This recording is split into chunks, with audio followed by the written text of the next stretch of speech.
دوستو آج سے 25 اور 30 سال پہلے جو کچھ ہوتا تھا ایک سوچے سمجھے منصوبے کے تحت ہوتا تھا. چھوٹا بچہ کام کرتا, اس سے غلطی ہوتی تو اس کے ماں باپ گھر کے اندر سنبھال لیتے تھے. باہر غلطی ہوتی اسکول کالج میں تو اس کے لیکچرر اس کے ٹیچر سنبھال لیا کرتے تھے. اس کو کہیں بھی غلطی ہو اس کو جو ہے ایک پروٹیکشن ایک آرکشن ملتا تھا, کیونکہ ایک ہی قسم کی کار ہوتی تھی ایمبیسیڈر یا فیئر, اور ایک سی قسم کی سائیکل ہوتی تھی, ایک سی قسم کے دکانیں ہوتے تھے. انسان اس میں چلتا تھا. باہر کی کوئی کمپنی نہیں آتی تھی, سارے کچھ اندر ہی ہوتے تھے. اگر کچھ غلطی ہوتی گڑبڑی ہوتی تو ان کے گھر والے سنبھالتے. اگر زیادہ بڑی گڑبڑی ہوتی تو پھر وہ ایریے کے جو لوگ ہوتے بڑے لوگ وہ لوگ سنبھال لیتے. وہ نہیں سنبھال سک رہے ہیں تو ریلیجیس لیڈر ہے وہ سنبھالتے, یا پولیٹیکل لیڈر ہے وہ سنبھالتے. اس طرح ایک دوسرے کو سنبھالتے. پھر یا نہیں تو دیش کی جو سرکار ہے وہ سنبھال لیتی. اس طرح چلتا تھا. کوئی بھی کسی بھی قسم کی کوئی بھی مشکل رہن دو پورا کور ہو جاتا تھا. لیکن اب پہلے کی طرح نہیں رہا. سب کچھ بدل گیا ہے اور منٹوں میں بدل رہا ہے. آپ سوچ بھی نہیں سکتے, آپ کی سوچ کی رفتار سے بڑی تیزی سے بدل رہا ہے.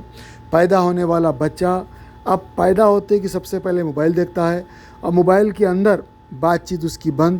موبائل کے اندر وہ سب کچھ کام کرتا ہے جو وہ سوچ میں بھی نہیں پیدا ہوتی ہے اتنی تیزی سے. اگر آپ پہلے کے بوڑھے لوگوں کو دیکھیں تو تعلیم ایک ٹائم کے بعد ملتی تھی جہاں پہ وہ لوگ وہ چیزوں کا استعمال کرتے تھے. موبائل ہے, ٹیلی فون ہے, جو کچھ ہے. لیکن اب ایک دم حالات بدل گئے ایک دم تیزی سے. ایسے میں کب کیا ہو رہا کدھر ہو رہا کسی کو پتہ ہی نہیں چل رہا ہے.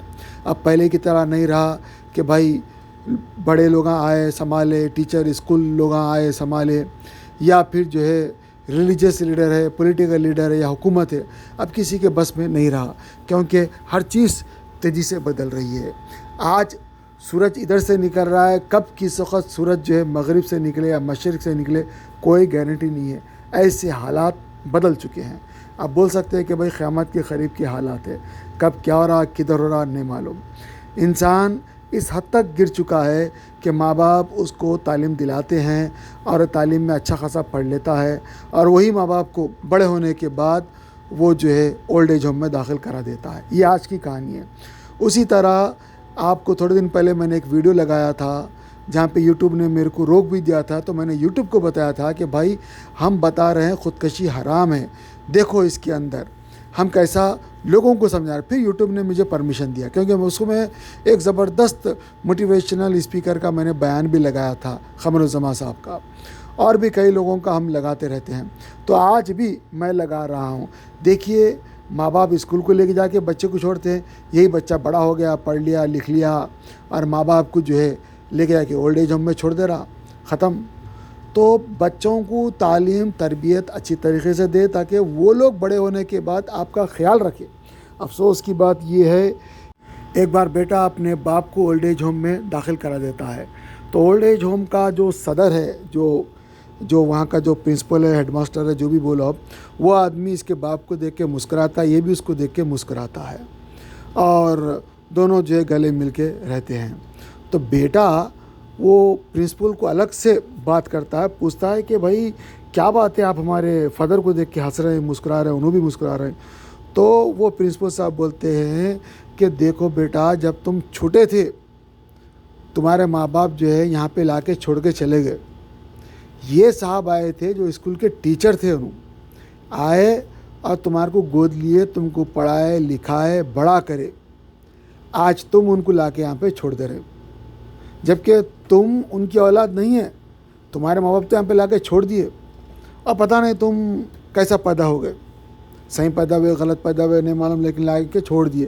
تو انہوں تم کے لے کے آ کے بڑا کرے پالے, تم کو ایک عہدہ دلائے, اور تم لا کے ان کو چھوڑ رہے ہیں. تو انہوں اس وقت کی دیکھ کے مسکرا رہے ہیں. تو اس کو بڑا افسوس ہوتا. یہ افسوس پہلے سے ریئلائز کر لیتے تو یہ نوبت ہی نہیں آتی. انسان اپنے ماں باپ کو بھول جاتا ہے. آئیے اب میں کچھ ایسے ویڈیوز آپ کے سامنے لگا رہا ہوں جو آپ کی آنکھ کھولیں گے, اور میں یہ صاحب کا شکریہ ادا کرتا ہوں کہ انہوں اس سے زبردست ویڈیو بناتے ہیں. مجھے کسی نے بھیجا ہے تو میں آپ کی نظر رکھ رہا ہوں, دیکھیے آپ. کہ جس کے پاس زمین بہت زیادہ ہے وہ طاقتور ہے, اسی لیے ملک جو ہے وہ زمینوں پر قبضہ کیا کرتے تھے. اس کے بعد جب مشینیں آئیں تو یہ پتہ لگا نہیں جس کے پاس انڈسٹری زیادہ ہے وہ طاقتور ہے. اب یہ ہو گیا ہے کہ جس کے پاس ڈیٹا زیادہ ہے وہ زیادہ طاقتور ہے. اور آپ حیران ہوں گے کہ ایک شخص جس کا نام ایلون مسک ہے, اس نے $42 بلین کی ایک چیز خریدی ہے جو کہ اتنی بھی بڑی نہیں ہے کہ اس کو جیب میں رکھا جائے, جو کہ کہیں ہے ہی نہیں, اور جو کہ ایک ٹیڈی پیسہ پروڈیوس نہیں کرتی, اور اس چیز کا نام ہے ٹویٹر, جو کہ $42 بلین کا لیا گیا. دنیا کے 140 ملکوں میں سے 70 کے قریب ایسے ملک ہیں جن کا بجٹ $42 بلین سے کم ہے, اور اتنے کی کسی شخص نے ایک چیز خریدی ہے جو کہ ہوا میں ایگزسٹ نہیں کرتی. تو آپ حیران, اس بات سے حیران نہیں اس نے کس لیے خریدی ہے ایک چیز. اور دوسرا, آپ سب اس بات پہ حیران ہوں گے کہ آپ PTCL کا فون کرتے ہیں تو آپ کو پیسے دینے پڑتے ہیں, آپ کسی کو خط لکھیں تو آپ کو پیسے دینے پڑتے ہیں. یہ فیس بک مفت کیوں ہے؟ یہ واٹس ایپ کے اوپر ویڈیو کالز مفت کیوں ہیں؟ یا آپ ہزاروں تصویریں بھیجیں, یہ مفت کیوں ہیں؟ اور جس بندے نے واٹس ایپ بنایا اس کے بلینز آف ڈالر خرچ ہوئے ہیں, وہ پاگل ہے کہ ہم سب کو مفت دے رہا ہے. فیس بک مفت کیوں؟ اس لیے کہ اس بھٹی کا ایندھن میں اور آپ ہیں.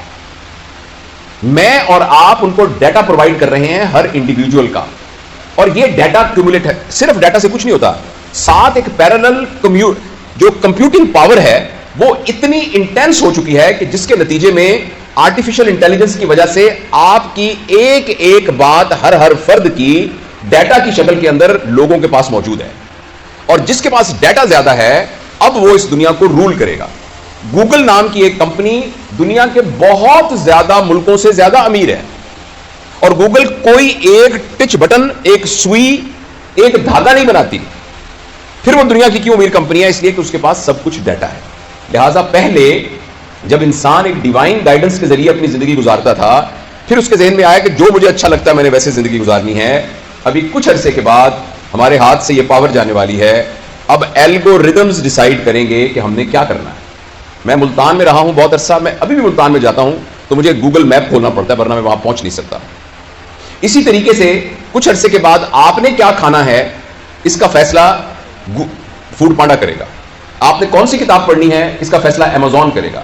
اسی طرح آپ نے کس پارٹی کو ووٹ دینا ہے اس کا فیصلہ کوئی گوگل پالیٹکس فار ایگزامپل وہ کرے گا. اگر آپ مجھے اجازت دیں کہ آپ نے کون سا کیریئر اختیار کرنا ہے, آپ نے کس لڑکی کے ساتھ شادی کرنی ہے, آپ نے کس ملک میں سیٹل ہونا ہے. اچھا, اور کیوں؟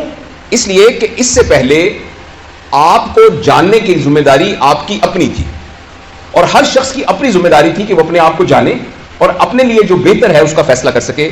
لیکن اب آپ کے اور میرے ساتھ کمپٹیشن ہے الگوریدمز کا اور ڈیٹا کا, اور اس الگوریدم اور اس ڈیٹا کے مقابلے میں یہ ہم سے جیت جائے گا. آپ نے جب فیس بک کھول کر آپ کی آنکھیں, آپ کی پیپل ڈائلیٹ ہوئی تھی یا سکڑی تھی, آپ نے کون سی سائٹس پر زیادہ ہٹ کیا, کون سا رنگ آتا ہے تو جس کی وجہ سے آپ کے چہرے پر آپ کے جو فیشل ایکسپریشنز ہیں وہ بہتر ہوتے ہیں, کن لوگوں کے اشتہار دیکھ کر آپ کو خوشی ہوتی ہے, کون سی سائٹس کو دیکھ کر آپ کو کیا ہوتا ہے, یہ سارا کا سارا انڈیویجول کا, اور جس کے نتیجے میں پھر ایک کنٹینیوس الگوریدم کے طور پر یہ تمام چیزیں ڈیٹا سٹور ہو گیا ہے. اس سٹور ہونے سے ہم سب کے ساتھ اب مقابلہ ہے الگوریدمز کا. الگوریدم کھڑا ہو کے بتا سکتا ہے کہ آپ اپنی صحت کے بارے میں صحیح فیصلہ نہیں کر سکتے, میں آپ کی صحت کے بارے میں صحیح فیصلہ کر سکتا ہوں. مجھے پتا ہے آپ کے کھانے کا پیٹرن کیا ہے, کیونکہ ابھی کچھ لوگوں نے تصویریں جب کھانا اگر کھائیں گے تو کر کے فیس بک پہ لگا دی ہوں گی. آپ بالکل یہ مت سمجھیے کہ آپ نے آئس کریم کھاتے ہوئے جب تصویر کھنچوائی تھی وہ تصویر کچھ نہیں ہے.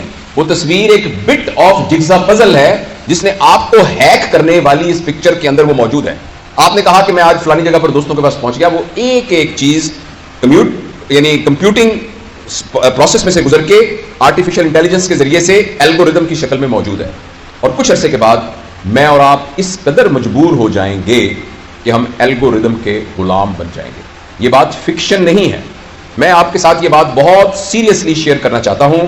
اگر اس سلسلے میں ہم نے فوری طور پر کچھ نہ کیا, اور آپ سے میں بات اس لیے کر رہا ہوں کہ آپ پوٹینشیل پیرنٹس ہیں, جو لوگ 30 سال کے, 40 سال کے, 50 سال کے یا میری عمر کے, سر کی عمر کے ہو گئے, ہم سب پتھروں کی سلیں بن چکی ہیں.